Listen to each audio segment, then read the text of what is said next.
제가 말씀을 준비하다 보니까 주제를 제가 조금은 변경해야 될 것 같아서 보이지 않는 힘과 방어선이라는 주제로 제가 조금은 변경했는데요. 우리 삶에 있어서 보이지 않는 힘과 방어선은 오직 주님이 되는 줄을 믿습니다. 요즘 제가 시간이 날 때마다 시편 말씀을 제가 종종 묵상하곤 합니다. 근데 시편 말씀을 이제 보다가 이제 18편을 이제 우연히 이제 읽게 됐는데, 얼마 전에 제가 우연하게 이 해자라는 그림을 본 적이 있습니다. 여러분 혹시 해자 아십니까? 우리가 보통 일상생활 속에서 종종 쓰는 단어가 있는데요. 이제 은혜 해자에 해자라는 단어를 보통 이제 젊은 사람들이 많이 쓰곤 합니다. 예를 들어서 가격 대비해서 이제 싼 물건을 이제 좋은 물건을 살 경우에 해자네 해자, 이제 보통 이렇게 이야기를 합니다. 근데 오늘 제가 여러분들께 말씀드리고 싶은 것은 그 해자가 아니고 바로 바다 해자에 쓰는 바로 이 해자라는 것입니다. 여러분 혹시 해자가 뭔 줄 아시나요? 예. 우리의 진정한 저는 이 해자가 바로 해자라고 믿는데, 한번 우리 사진을 좀 볼까요? 예, 바로 여러분 보이시는 이 성 보이시죠? 이 성 주변에 보니까 뭐가 있죠? 예, 구멍을 파고서 거기다 이제 물을 가득 이렇게 담아 놓습니다. 이 해자라는 것은 여러분 우리가 이제 고대 병법이나 병서에서 이제 우리가 읽게 되면 자주 등장하는 단어인데요. 당시엔 예를 들어서 적군이 상대편을 공격하는 데 있어서 이제 아시겠지만 성이 있다 보니까 공성전이라고 이야기를 합니다. 공성전에 전쟁을 치를 때 이제 적군이 상대편을 이제 함락하는 데 있어서 멀리서 보게 되면 이 성밖에 보이지 않아요. 그러면 당연히 적군들의 입장에서는 저 성을 쉽게 무너뜨릴 수 있겠구나라고 이제 생각을 하고 이제 막 이제 돌격해서 가까이 오게 됩니다. 근데 웬걸요? 가만 보니까 멀리서 보이지 않았던 이 해자라는 구멍이 이렇게 파져 있는 거예요. 근데 이 해자라는 구멍에 보니까 물이 담겨 있다 보니까 전열과 전술과 전략을 잘 갖추고 왔던 이 쉽게 이야기하자면 상대편 적군들이요, 이 해자에서 모든 전열이 다 무너지고 그들이 짠 전술과 전략이 다 무용지물이 되게 됩니다. 그래서 멀리서는 이 성을 쉽게 함락할 수 있었을 것이라고 예상을 했던 적군들이 이 해자를 통해서 쉽게 이야기하자면 제대로 공격도 하지 못한 채 쉽게 이야기하자면 공격을 받고서 되려 물러가는, 어찌 보면 고대 사회나 특히 중세 시대에서 이제 전쟁을 할 경우에 반드시 필요한 필수 전략이 바로 이 해자라는 바로 전술이었다고 합니다. 그래서 중세 시대에 만약에 예를 들어서 이 성을 보게 되면요, 다 이렇게 해자가 다 구멍이 파져 있어요. 네. 그러면 적군들은 그냥 보이지 않기 때문에 못 모르고 왔다가 쉽게 이야기하면 되려 공격을 받고 도망칠 수밖에 없는 바로 그런 일들이 빈번하게 벌어졌다고 합니다. 저는 오늘 여러분들에게 먼저 좀 정답을 좀 말씀드리고 가자면요, 우리의 인생에 있어서 저는 보이지 않는 이 힘과 저는 방어선이 바로 우리가 믿는 여호와 하나님이 되는 줄을 믿습니다. 오늘 여러분들이 읽으신 이 시편 18편 말씀을 제가 보기 전에 여러분들께 그런 말씀 드리고 싶어요. 여러분, 악한 영은, 마귀는요, 우리의 성벽을 무너뜨리려고 하지 않습니다. 악한 마귀가 우리를 공격할 때는, 악한 영들이 우리를 공격할 때는 우리의 성벽이 아니고요, 바로 이 해자가 메워져 있는 곳을 한마디로 전술 삼아 전략 삼아 우리를 공격하려고 합니다. 그러면 여러분 우리는 쉽게 무너지는 거예요. 그럼 우리의 해자가 뭐라 그랬죠? 여호와 하나님이라고 그랬어요. 제가 어제 아까 여러분 광고에서 보셨겠지만 제가 이제 매주 토요일마다 제 최근에 있어서 목회에 있어서 가장 큰 에너지를 어쩌면 지금은 제 설교와 제가 양해문이라는 양육 프로그램에 제가 에너지를 다 쏟고 있습니다. 근데 양해문에서 제가 어제 양해문을 들었던 우리 3명의 중학생들인데요. 그 친구들이 그런 이야기를 했어요. 어제 주제가 다뤘던 것이 바로 죄라는 부분이거든요. 여러분, 이 죄라는 부분에 있어서 우리가 영어로 우리가 죄를 만약 표현한다면은 이 SIN이라고 sin이라고 이렇게 이야기를 합니다. 근데 여러분, SIN이라는 이 sin이라는 단어의 이제 스펠링 가운데 중심에 뭐가 있죠? I가 있어요. 여러분, 왜 인간이 죄에 빠질 수밖에 없고 악한 영으로부터 공격을 당할 수밖에 없냐면 바로 그 죄의 중심에 하나님이 있어야 될 그 자리를 인간이 하나님을 몰아내고서 그 하나님이 있어야 될 그 자리 가운데 나 또는 다른 것으로 채우기 시작해요. 쉽게 이야기하자면 해자를 우리 인간이 도리어 메워버립니다. 그 해자가 있어야지 보이지 않는 힘과 방어선이 있어야지만이 우리가 영적으로 반드시 승리할 수 있는데 도리어 인간이 그것을 다른 것으로 메워버리는 거예요. 근데 악한 영은요, 그 메워진 것을 기가 막히게 잘 찾습니다. 그래서 그 메워진 곳을 향해서 우리를 향해서 도친해 오면요, 아무리 견고해 보이는 저 성벽도요 쉽게 함락된다고 합니다.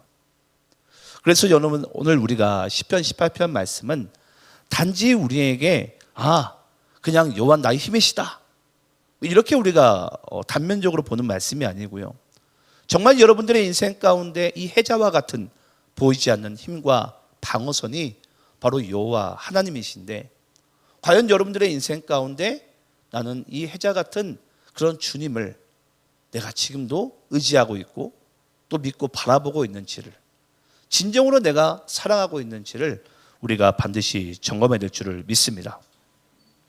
여러분, 오늘 여러분들이 보신 이 시편 18편 말씀은요, 오늘도 지난주와 똑같이 다윗의 시입니다.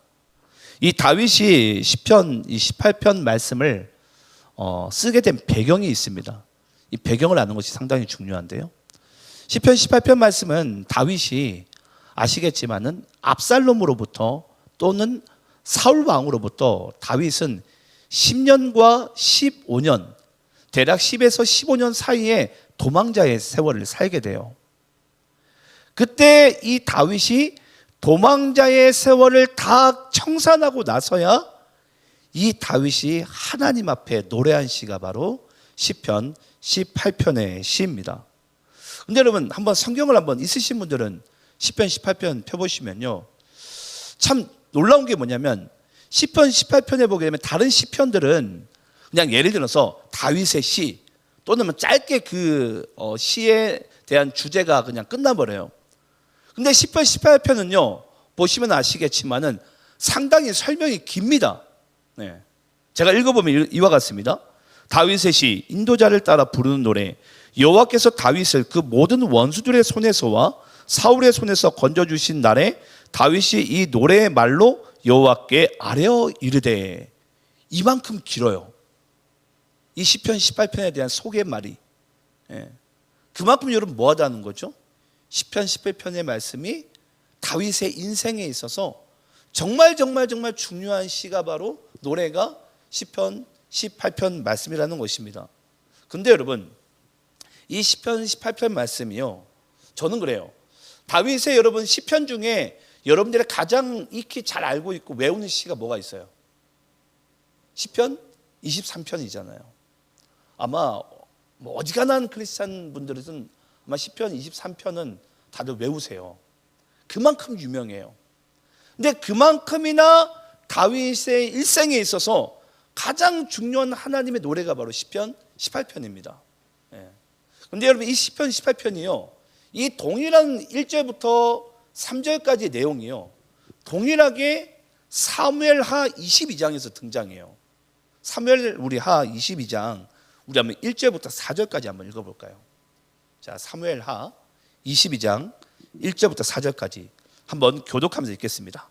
제가 1절 읽겠습니다. 여호와께서 다윗을 모든 원수의 손과 사울의 손에서 구원하신 그날에 다윗이 이 노래의 말씀으로 여호와께 아뢰어. 이르되 여호와는 나의 반석이시오 나의 요새시오 나를 위하여 나를 건지시는 자시오. 내가 피할 나의 반석의 하나님이시오 나의 방패시오 나의 구원의 뿌리시오 나의 높은 망대시오 그에게 피할 나의 피난처시오 나의 구원자시라 나를 폭력에서 구원하셨도다. 내가 찬송 받으실 여호와께 아뢰리니 내 원수들에게서 구원을 받으리로다. 아멘. 여러분, 우리가 보통 사무엘 상 말씀과 사무엘 하 말씀을요 다윗의 일생이라고 이야기를 해요. 네. 그러니까 사무엘 상 말씀과 사무엘 하 말씀을 읽게 되면 다윗의 일생의 일대기가 다 이제 등장합니다. 근데 특히 사무엘 이 하 22장 말씀은요 다윗이 하나님께 마지막으로 부른 노래예요. 마지막으로 부른 노래. 근데 그 마지막으로 부른 노래가 바로 사무엘하 22장 여러분들 읽으신 말씀인데 그 말씀이 시편 18편 말씀과 한마디로 동일하게 이렇게 기록되어 있어요. 그래서 이 역사학적으로는 사무엘하 22장 말씀 가운데 한마디로 다윗이 여호와 하나님께 노래한 시를 기록해 놓았고요. 또 예배용으로 쓰이라고 바로 시편 18편 말씀이 한마디로 우리 성경책 가운데 기록되어져 있는 것입니다. 근데 여러분 다윗이 이 시편 18편과 사무엘하 22장 말씀을 노래하고 기록하는 데 있어서 이것이 다윗의 일생의 마지막 하나님을 향한 노래라 그랬잖아요. 근데 한번 여러분 생각해 보시기 바라요. 어떤 한 사람이 하나님 앞에 어떠한 찬양 노래를 하게 되는데 그 노래의 여러분 내용과 그 가사가 얼마나 중요하겠어요. 마지막 내가 하나님께 노래할 수 있는 찬양이에요. 여러분들은 여러분들 일생 가운데 어떤 찬양으로 하나님께 마지막으로 올려드리고 싶습니까? 근데 다윗은 이 노래로서 자기 일생에 하나님을 향한 마지막 노래를 부른 거예요. 근데 이 노래의 가사의 내용을 보게 되니까 어떤 말이 등장합니까? 여호와는 나의 힘이십니다. 내가 여호와를 사랑합니다. 네. 여러분 다윗은 자기 일생 가운데 수없는 전쟁을 치릅니다. 정말 수많은 전쟁을 치르고 그리고 정말 수년 동안을 다윗은 도망자의 세월을 살아가요. 근데 여러분 재밌는 게 뭔 줄 아세요? 다윗이 악한 자의 손에 건짐을 받은 것과 전쟁에 승리한 것은 여러분 다윗이 싸움을 잘해서가 아니었어요. 다윗이 전쟁에 능한 자에서가 아니었어요. 다윗이 싸움에서 전쟁에서 또는 악한 자의 손에서 구원을 받은 것은 다윗이 자기 인생의 노년에서 인생을 뒤돌아보니까 이것이 여호와의 힘으로써 그 여호와의 방패로서 내가 구원을 받고 내가 지금 승리케 됐다는 그 사실을 이 다윗이 노년에서야 그걸 알게 된 거예요. 그래서 다윗은요 자기 인생의 마지막 노래를 바로 시편 18편과 사무엘하 22장 말씀으로써 하나님께 노래를 하고 있는 것입니다. 하나님, 내 인생을 되돌아보니 나의 힘은 나의 창과 칼과 방패에 있지 않았습니다. 견고한 성벽에 있지 않았습니다. 여호와의 그 힘으로 나를 건지시고 악한 자로부터 나의 모든 대적으로부터 주님께서 승리하셨습니다. 이걸 다윗이 여러분 하나님께 드리는 거예요. 여러분 그래서 오늘 여러분들이 읽으신 이 사무엘하 22장 말씀과 시편 18편의 말씀은요 아무나 부를 수 있는 노래가 아닙니다. 정말 자기의 인생 가운데 이것을 경험한 자가 하나님 앞에 고백할 수 있는 찬양이에요. 주님만 나의 힘이 되시는구나. 우리 한번 시편 2장 12절 말씀 읽어볼까요? 자, 시편 2장 12절 말씀. 자, 우리 함께 한번 읽어보겠습니다. 자, 시작. 그의 아들에게 입맞추라. 그렇지 아니하면 진노하심으로 너희가 길에서 망하리니 그의 진노가 급하심이라. 여호와께 피하는 모든 사람은 다 복이 있도다. 또 시편 34편 8절도 읽어보겠습니다. 함께 있습니다. 시작. 너희는 여호와의 선하심을 맛보아 알지어다. 그에게 피하는 자는 복이 있도다. 자, 그러면 시편 2편 12절과 34편 8절 말씀에 공통된 문구가 뭐죠? 그렇죠. 여호와께 피하는 자는 복이 있도다. 그가 여호와이시니까. 네. 여호와께 피하는 자가 복이 있도다라는 것입니다. 제가 오늘 여러분들께 왜 시편 2편과 34편 말씀을 왜 함께 읽자고 제가 말씀드렸냐면요, 여러분 혹시 그런 생각 가져본 적 있지 않으세요? 다윗이 사울의 손으로부터 10년을 넘게 도망자의 인생을 살잖아요. 또 자기 아들 압살롬 군대로부터 또 수개월 또는 4년 가까이의 도망자의 세월을 살게 됩니다. 근데 여러분 여기서 잘 보세요. 혹시 그런 생각 해본 적 없으세요? 저만 하는지 모르겠지만 다윗이 여러분 아시겠지만 골리앗도 무너뜨린 장수 아닙니까? 근데 그가 사울을 못 무너뜨렸을까요? 예를 들면 아니면 압살롬을 자기가 제압하지 못했을까요? 어떻게 생각하세요? 저는 그런 생각할 때마다 왜 다윗은 도망만 다녔을까? 아니 싸우면 되지. 골리앗도 무너뜨린 그가 소년 때에 왜 그는 도망자 인생을 살았을까? 그게 저는 물음표였거든요. 근데 그 해답이 바로 시편 2편과 34편에 있더라고요. 다윗은 알았던 거예요. 여호와께 피하는 자가 복이 있는 거구나. 우리는 여러분 원수의 손에서 또는 나를 대적하는 것에 의해서 우리는 자꾸 뭐 하려고 그러죠? 나의 힘과 나의 무기와 나의 전술로서 우리는 그걸 자꾸 대적하려고 그래요. 쉽게 이해하자면 이길 수 있다는 거죠. 근데 다윗은 그걸 알았어요. 이것이 내가 이길 수 있는 것이 아니구나. 나의 힘으로 되는 것이 아니구나. 아마 다윗이 도망자의 인생을 살아갈 때 다윗을 추종하던 사람들은 많이 아마 다윗을 유혹했을 거예요. 아니 다윗 왕이요, 그냥 사울 왕 우리가 그냥 무찔러 버립시다. 죽여버립시다. 이렇게 하면 끝나는 거잖아요. 도망자의 세월 살지 말고. 그리고 압살롬, 저 쌍놈의 자식을 그냥 죽여버려야 됩니다. 무찔러 버리면 됩니다. 라고 의견을 내는 사람이, 유혹하는 사람들이 당시에 없었을까요? 있었습니다. 그럼에도 불구하고 다윗은 다윗의 인생에 있어서 한 가지의 진리가 있어요. 피해가지 못하는 부분이 있어요. 그것은 바로 나의 힘으로가 아닌, 나의 능으로, 나의 전술로가 아닌 여호와께 피하는 자가 복이 있도다. 모든 전쟁과 모든 인생에 있어서 이 역사의 주인이 하나님이시라는 것을 다윗은 자기의 인생 가운데 이것을 잊지 않고 망각하지 않습니다. 저는 오늘 우리가 본문 말씀을 여러분 저희가 보기 전에 이 한 가지 사실만은 우리가 아셨으면 좋겠어요. 여러분, 여호와께 피하는 자가 복이 있습니다. 우리 한번 따라서 해볼까요? 여호와께 피하는 자는 복이 있도다.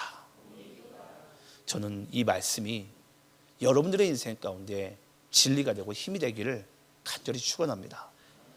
우리 한번 오늘 본문 1절 말씀, 이제 본문으로 한번 들어가 볼게요. 우리 본문 1절 말씀 우리 함께 한번 읽어보겠습니다. 자, 우리 함께 있습니다. 시작. 나의 힘이신 여호와여, 내가 주를 사랑하나이다. 자, 여러분 1절에 보니까 나의 힘이신 여호와여. 먼저 이 부분만 우리가 좀 보겠습니다. 여러분, 나의 힘이신 여호와여. 항상 다윗을 향해서 공격을 하고 쫓아오고 전쟁 때 상대편에 있던 장수들은 항상 다윗을 향해서 무엇을 가지고 오죠? 칼과 창과 화살과 그런 무기들을 가지고 와요. 왜 그렇습니까? 그것이 그들을 지켜주는 것이고 또 승리와 또 이김을 가져줄 것을 그들은 믿었기 때문입니다. 그러니까 그것을 의지하는 거예요. 근데 다윗은 항상 그것을 가지고 나아오는 적군들에게 또는 악한 영에게 다윗이 항상 가지고 간 것은 무엇입니까? 만군의 여호와의 이름이에요. 여러분, 우리가 보기엔 너무나도 이게 게임이 안 되는 게임 아닙니까? 아니, 저쪽에서는 최신식 무기를 가지고 지금 나를 향해서 죽이려고 공격을 하고 있는데 지금 내가 가지고 가는 무기는 만군의 여호와의 이름인 거예요. 여러분, 이것은 정말로 이게 쉽게 이야기하면 말씀에 기록되어 있기 때문에 우리가 말할 수 있는 게 아니에요. 다윗은 자기의 일생 가운데 이것을 수없이 경험합니다. 내 전략이 아니에요. 여러분, 우리가 창세기 14장에 보게 되면요, 아브라함이 조카 롯이 저기 시날 사 동맹 구돌라오멜 왕이죠. 구돌라오멜 왕이 조카 롯을 한마디로 볼모로 붙잡아 갑니다. 정말 수만의 군대를 끌고 와서 붙잡아 가요. 그때 이 아브라함이요, 불과 몇 되지 않는 수백의 군사를 가지고 그 구돌라오멜 왕을 쫓아서 조카 롯을 구출하려고 쫓아가요. 근데 뭐합니까? 수백이요, 수만을 이겨버리는 거예요. 나중에 이제 정신을 차린 이 아브라함이 너무 놀래버립니다. 이 전쟁을 어떻게 이겼을까? 그때 이 아브라함이요, 당시 이 샬렘 왕, 이 멜기세덱에게 자기의 이 전리품의 10분의 1을 드리지 않습니까? 나의 승리는 나의 전술과 나의 숫자와 나의 무게에 있지 않습니다. 내가 만군의 여호와로 말미암아 승리됐음을 이 아브라함도 인정하게 돼요. 그래서 오늘 다윗도 나의 힘이신 여호와여, 나의 진정한 힘은 칼이 아니었고 창이 아니었고 방패가 아니었고 저 견고한 성벽이 아니었습니다. 나의 힘은 오직 여호와 하나님이십니다. 그러면서 이 다윗이 뭐라고 고백을 하게 되죠? 내가 주를 사랑합니다. 여러분, 사람이 또는 한 일생이 무엇을 사랑하는 이유가 뭔 줄 아십니까? 우리가 무언가를 사랑할 때 왜 그걸 사랑합니까? 그것이 나를 지켜줄 거라고 생각하기 때문이에요. 여러분들이 지금 현재 무엇을 사랑하고 계신지 모르겠지만 내가 사랑하는 그 대상이 곧 나를 지켜줄 거라고 믿기 때문에 우리는 그것을 사랑하고 있는 거예요. 근데 전 여러분께 그렇게 말씀드리고 싶어요. 다윗은 지금 누구를 사랑한다고 이야기를 하고 있죠? 내가 여호와 하나님을 사랑합니다. 왜냐? 여호와 하나님만이 나를 지켜주시고 원수의 손에서 건져주시며 나의 어떠한 문제와 나의 처해있는 이 상황 가운데 나를 건지실 리가 오직 여호와 하나님밖에 없었기 때문이에요. 오늘날 저는 우리 대한민국이 잘 살기 시작하고 기술이 발전되기 시작하면서 이 대한민국 국민들이 한 가지 잊고 살아가는 게 있어요. 그게 바로 여러분 뭐냐면요, 이 대한민국은 우리가 애국가 때 자주 부른 노래처럼 하나님이 보호하신 나라 아닙니까? 이것을 우리가 비켜갈 수 있습니까, 여러분? 전 세계 역사학적으로 우리나라만큼 외세 침략을 많이 받은 나라가 없다 하잖아요. 이스라엘과 우리나라 거의 버금버금합니다. 그만큼 수많은 외세 침략 가운데도 정말 이 나라가 이렇게 견고하게 설 수 있었던 것은 하나님이 보호하신 나라였기 때문이에요. 근데 어느샌가 이 대한민국이 조금 잘 살고 배부르다 보니까 하나님께 예배하는 것과 하나님을 의지하는 것을 지금 망각하며 살아가고 있어요. 저는 오늘날 예수 믿고 살아가는 여러분들께 꼭 이 말씀을 드리고 싶어요. 지금 내 인생 가운데 여러분들이 사랑하고 의지하고 있는 것이 무엇입니까? 저는 그것이 여호와 하나님이 되시기를 간절히 축원합니다. 그 하나님이 나의 유일한 힘이 되시고 그 하나님을 내가 진정으로 사랑하게 될 때 그 하나님이 나를 보호하시고 지키시는, 나를 위하시는 그 사랑을 우리가 반드시 알게 되고 노래하게 되는 인생을 살게 될 줄을 믿습니다. 오늘 우리 1절에 보는 이 사랑이란 단어가 있는데요, 이 사랑이란 단어가 히브리 원어로는 라함이란 단어예요. 라함. 근데 이 라함이란 단어가 여러분 원래는 어디에서부터, 어떤 단어에서부터 파생이 되게 되냐면 라햄이란 단어에서 파생돼요. 사랑이란 단어가. 근데 구약에서 여러분 사랑이란 단어가 인간 대 인간의 사랑을 아합이란 단어를 많이 씁니다. 구약 성경에서는. 그 히브리어로 아합이란 단어를 인간 대 인간의 사랑으로서 많이 쓴 단어인데 하나님에 대한 사랑만큼은 아합가 아닌 라함을 사용해요. 근데 그 라함이라는 히브리어가 파생된 단어가 라햄이라는 단어에서 파생돼요. 근데 라햄이라는 단어가 여러분 무슨 뜻이냐면 어머니의 태라는 뜻을 가지고 있어요. 어머니의 태 또는 어머니의 자궁. 쉽게 이야기하자면 여러분 지금도 아마 모르겠어요. 우리 강은옥 집사님이 지금 입원실에서 이 예배를 보고 있는지 모르겠지만 여러분 산모가 그 아기를 품었을 때 그 사랑, 여러분 그 사랑보다 이 세상에 더 값어치 있는 사랑이 여러분 있을까요? 그건 정말 무조건적인 사랑이고 나의 모든 것을 다 내어줄 수 있는 사랑이 바로 이 라햄이라는 사랑이에요.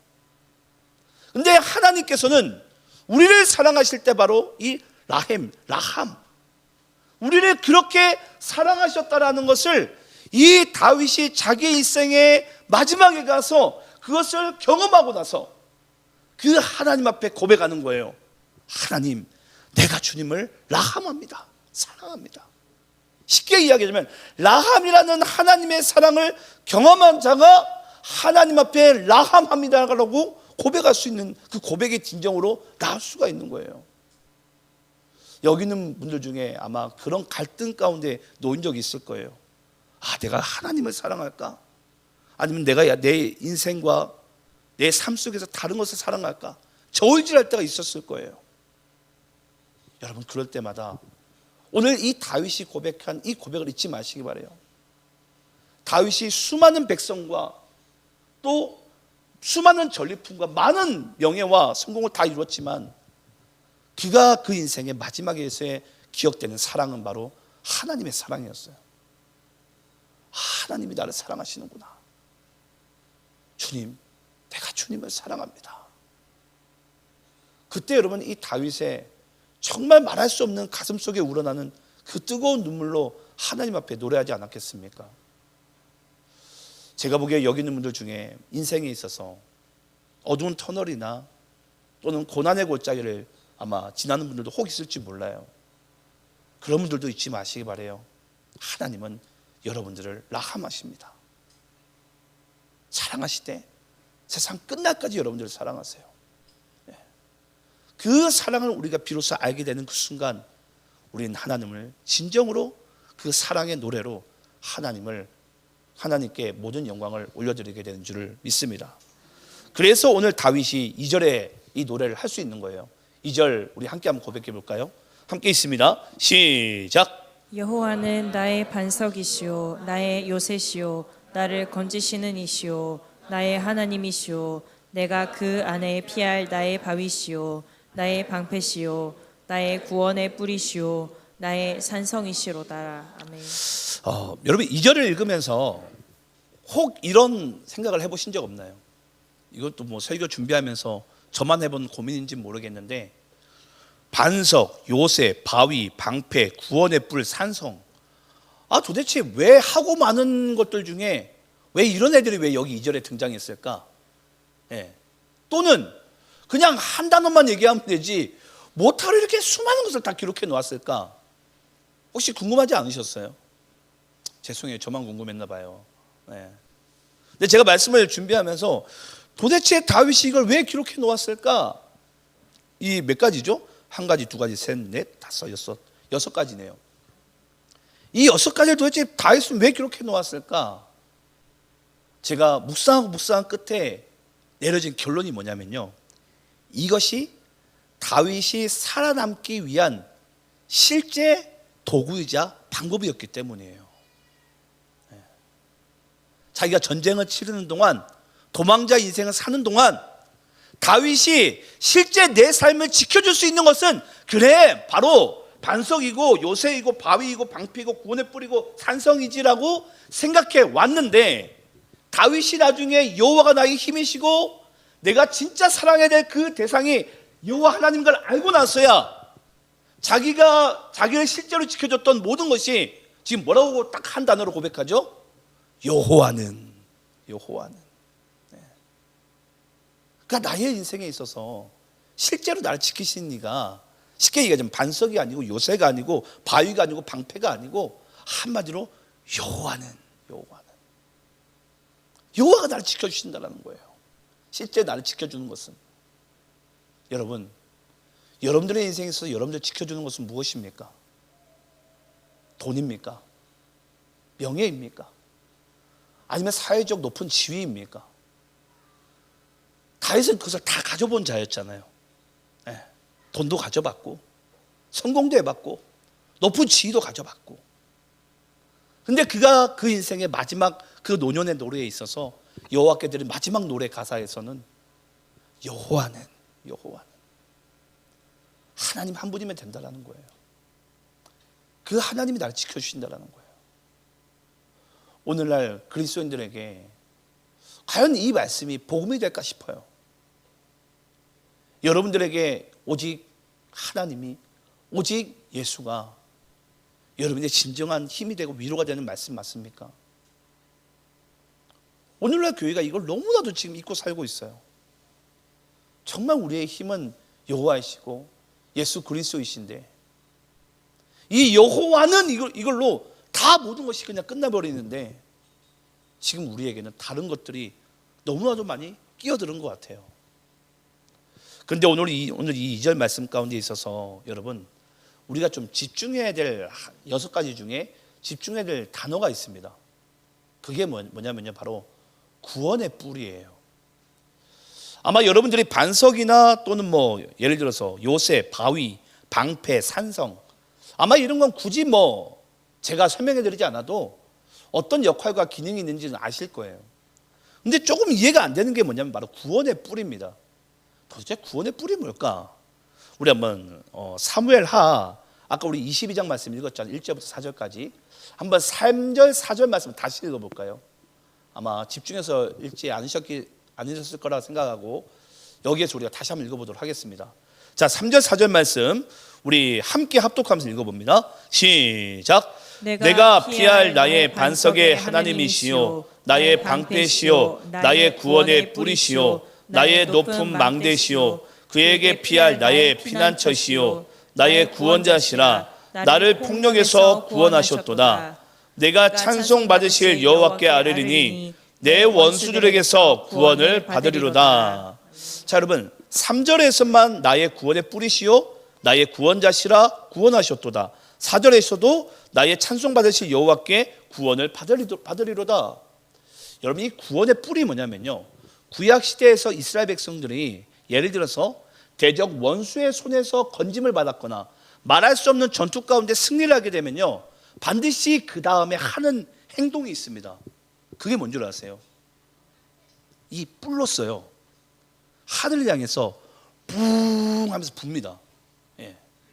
왜 불었냐면 이 승리와 원수의 수에서 건져내신 것이 하나님께서 행하셨습니다라는 것을 하나님께 영광을 드리는 거예요. 찬양을 드리는 거예요. 그래서 바로 이 구원의 뿌리라는 단어가 한마디로 우리의 인생 가운데 그만큼 중요합니다.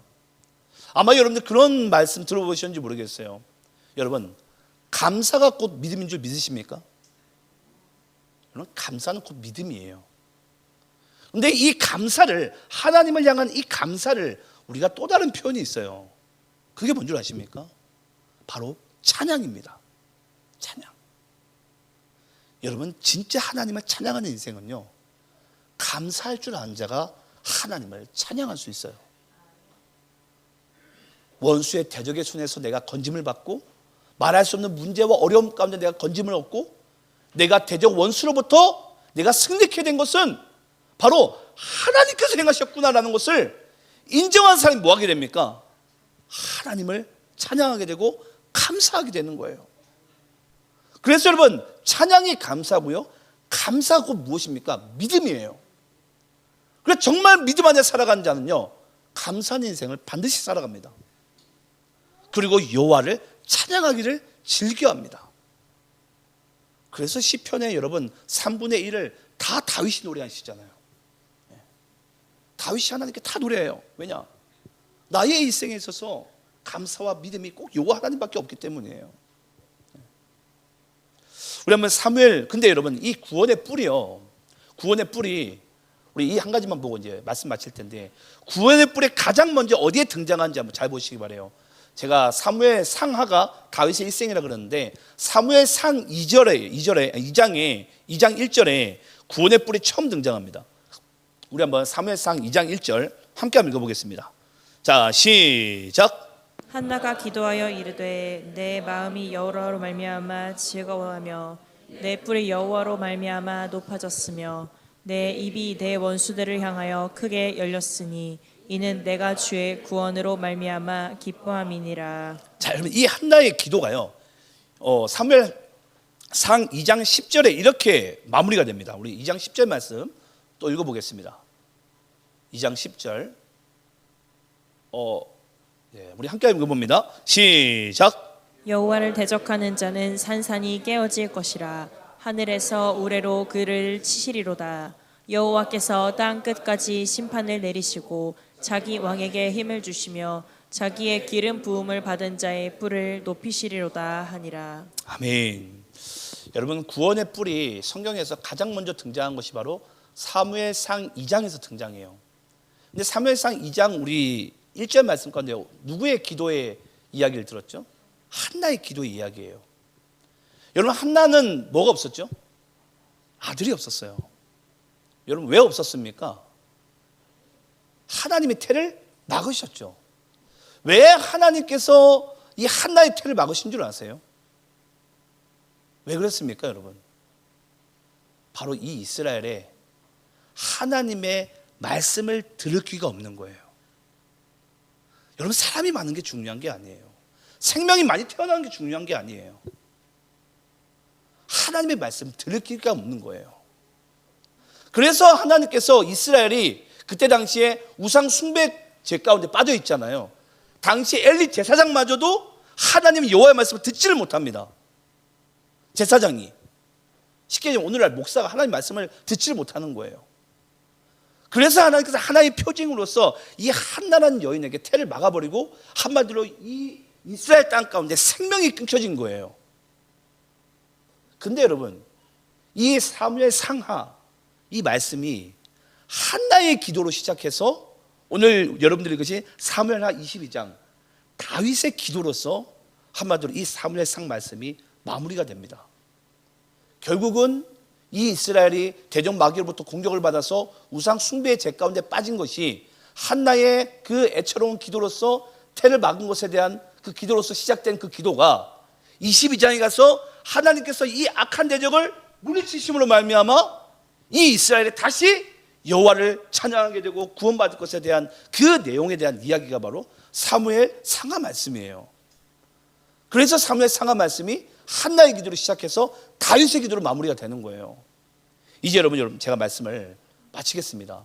오늘 본문의 3절에 보면 여러분 잘 보시기 바라요. 오늘 본문 3절에 보면 내가 찬송받으실 여호와께 아뢰리니 내 원수들에게서 구원을 얻으리로다. 이게 바로 다윗의 일생의 결론이에요. 결국은 하나님께서 다윗이 쫓김을 당한 것이나 이스라엘 땅이 엘리 제사장마저도 이스라엘 전체가 그냥 우상 숭배하고 대적 마귀로부터 공격을 당한 것이나 그 모든 것이 다 인간이 그 공격을 당한 것인데 여호와께 다시 그들이 찬양하고 노래하는 그 순간 가운데 다시 여호와께서 승리를 가져다 줄 것을 하나님께서는 다윗을 통해 이 결론을 찍기를 원하셨어요. 여러분, 여러분들의 인생 가운데 있어서 지금도 혹 그러고 있는 줄 몰라요. 왜 이렇게 내 인생 가운데 뭔가 풀리지 않는 숙제가 있을까? 이 어려움과 뭔가 우리가 뚫고 나가지 못할 그 어떤 것이 있을까?